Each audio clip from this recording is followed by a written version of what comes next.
Yo, what's going on, everybody? It's your boy Gavin, aka Coke, aka Doesn't Even Matter. Yo, it's been a minute. March 1st, God made everybody sit down, including myself, and it has truly been a blessing, I have to say. I was able to focus in, figure out what was most important, and really hone in on my skills, and I'm so glad that you guys are still here. Please leave a comment below, subscribe, whatever. I think that's the corniest thing when people do that, but please do that, because I kind of need it. Also, if you are a black and brown photographer, please check out the No More Pie by Gavin B Facebook group. It's super cool. We share work. We talk about tips. We are sharing Black Friday specials that's been leaked in there this week. But it's not one of those groups where you got to deal with the admins not approving your stuff, deleting your comments, catering everything that helps them sell another, masterclass that ain't gonna help you with shit. The point is this: the group is bomb. I love the group, not just because it's my group, but because it is helpful for me, but it's also helpful to everybody else. So please check it out. I noticed I just sounded like Suge Knight, by the way. Also, make sure you check out the latest episode of the Paid in Exposure podcast episode. And to think about that, my homegirl Key is on there. She has snuck her way as into a regular guest. She's not even a guest no more. She is a host. She was supposed to help me out with one episode, but y'all loved her too much. Y'all requested her so much more after that, and you love the female perspective that I had to add her in. Our latest episode is with Eric Wallace, who is actually a Sony shooter, but he used to play for the Carolina Panthers, so it's super dope to talk about sports. Also what he's noticing as a model and now a photographer, so please check that out. And I think we're talking about if DSLRs are out of style and if we should move to mirrorless. One note: I said that completely wrong throughout the whole entire podcast. Nobody has called me out on Twitter. I'm so grateful. Y'all must have realized that I was just speaking too fast. So check that out. All right. Key gonna text me like, boy, you on a tangent. Stay focused. Today's video is about 5 mistakes that I notice photographers constantly make when shooting. These are mistakes that I personally have made, that I continue to make. You're going to see through this video. This video was supposed to be something else, just behind the scenes, but I kept noticing as I was looking at some behind the scenes clips about mistakes I was making. So I wanted to put them all in a video. Let's talk about them and let's see what we got. Anyway, I want to thank y'all and let me know what y'all think about this video. You could just start recording and then I am. I've been recording. You already been recording? What are you waving for? What's going on, everybody? This is my model today, Alex, aka, what's your Instagram? WE'RE BACKKKK. Did you want people to know that? Honestly. We're not gonna put the title down here. Anyway. You can, honestly. I just won't follow people back. Anyway, we got stuff to do. Let's go.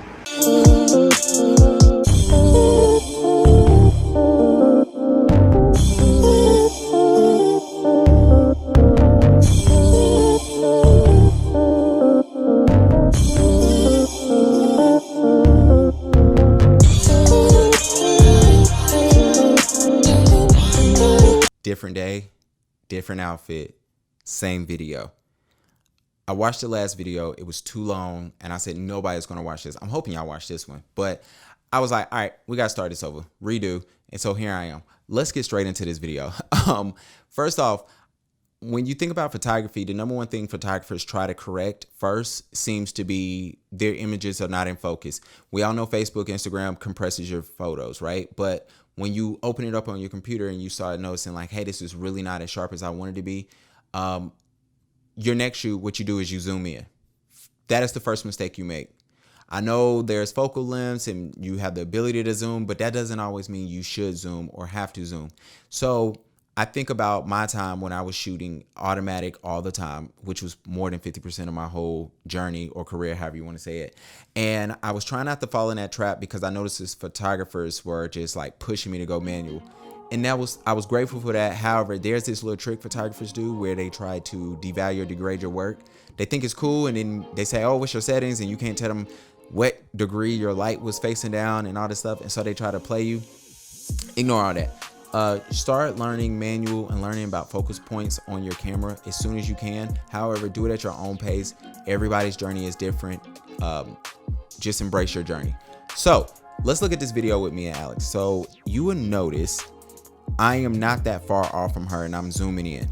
And once I start to zoom in, I zoom in on my camera, I notice it's definitely not as sharp as I wanted to do. And instead of zooming in, what I should have did, and I'm actually about to do it now, I actually stepped in closer to her and I noticed right away my results are way better. Now, this is great if I'm not trying to get the whole background and things of that nature, but you can also see at the end when we're comparing the photos, the one where I'm fully backed out, I'm shooting with a Canon 24-105, and you'll notice that when I'm shooting wide open and I zoom in, I step in on her, it is so much better, it's so much sharper, and the results speak for themselves, and I love that idea.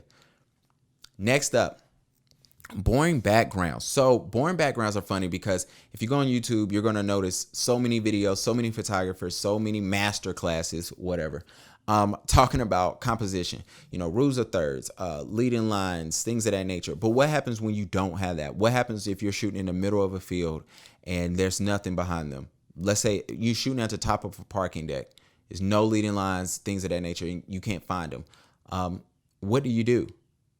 Well, what you have to do is you have to learn how to work your angles. So when you're looking at this video of me and Alex, you're going to notice that the background is cool. There is some leading lines. I don't want to play and act like it is. However, for the sake of this, what I was noticing when I was doing on this shoot was it was super boring and the two colors was contrasting each other. So what I actually do is I get on the floor and I shoot up. Make sure your model is this is a flattering angle for your model, and with her it was bomb.